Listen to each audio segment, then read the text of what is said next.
Good morning.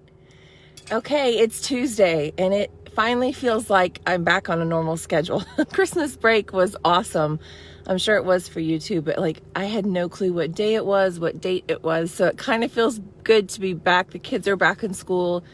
We're back into the normal swing of things. So this is Tuesday. I am actually certain that this is Tuesday. Happy Type 1 Tuesday. It is January 7th of 2020.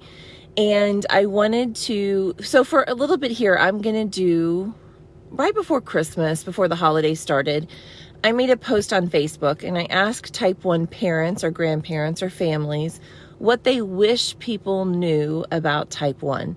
Because I know the topics that kind of resonate in my brain, but I know that other people have different focus or different concerns or different issues just based on their circumstances. So I thought it would be helpful to share some of those things. So what I want to share with today, I had 5 mamas that wrote me back with the same topic, and that topic was things are never under control. And what they mean by that is we often have people that will say to us, hey, is Molly's blood sugar finally getting stable? Or are things finally calming down for Molly? Is she outgrowing some of this? Listen, I know what they mean by that in some aspects when it comes to Molly, because she's of her age and she's, hormonal and going through puberty and all that good stuff. So what they mean by that kind of is will it calm down after she's kind of done with her growth spurt?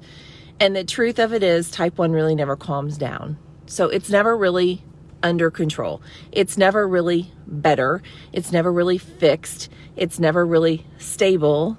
Blood sugar changes every minute of every day based on food intake, based on exercise and output, based on environmental stressors. So when people ask that question, like, is Molly better or is she doing better? That's really a very hard question to answer. I typically say, like, today's a good day, or, she's doing great, or she handles everything so well, because there's never going to be an under control. There's never going to be a stable. And that's what makes Type 1 such a different disease from a lot of other things. You can't just throw a pill at it once a day. You can't just put an antibiotic on it. You can't just decide that she needs 5 units of insulin today for breakfast and assume that it's going to be 5 units of insulin for breakfast for days and weeks and months to come. It changes every single meal, every single moment. So parents wish you understood, if you're not a Type 1 family, that Type 1 is never under control. What we do is use insulin to manage it the best we can.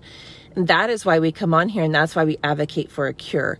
Because the only thing that's going to make Type 1 under control or stable or better is a cure. Because until that comes, all we can do is try to manage the symptoms day to day, try to minimize the highs and the lows the best we can. And it is a 24-hour a day battle in order to do so. Molly had her she goes quarterly to the endocrinologist at Riley Hospital for a checkup. And yesterday when we were checking in, the nurse said, oh, bless your heart, it's a marathon. And I said, it is a marathon. And she said, and it's one of those marathons you wish you could take a 60-second break for water, but you can't even do that.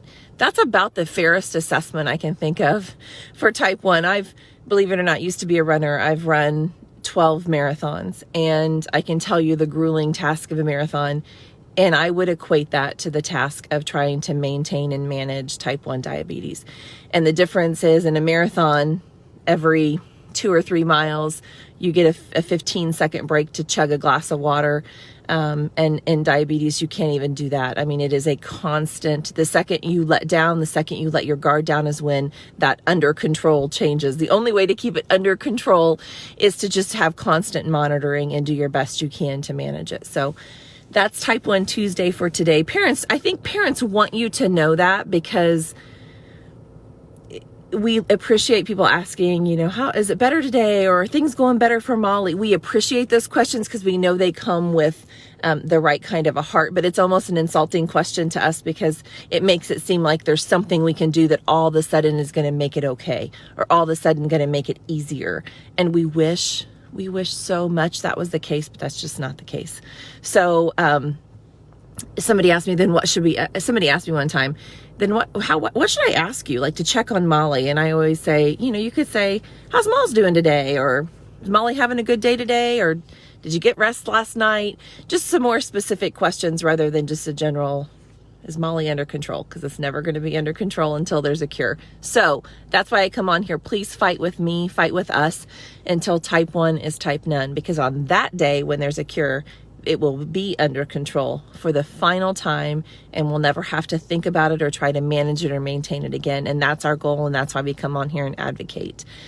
Next week, I've had several people ask me, what can we do to help? And I found out that one of the groups that I'm a part of, it's a nonprofit organization, and it actually, you can donate to them, and they actually help families in need get insulin, get things like that without having to go through the red tape of fighting insurance and all of those things when they know insurance won't provide it. There is a beautiful group that actually reaches and touches actual families that need immediate emergency assistance. So I'll share that with you next week, and anybody who wants to participate or help in that way, I'll share that information with you. So happy Type 1 Tuesday. Please fight with us until type 1 is type none, and I'll see you next week.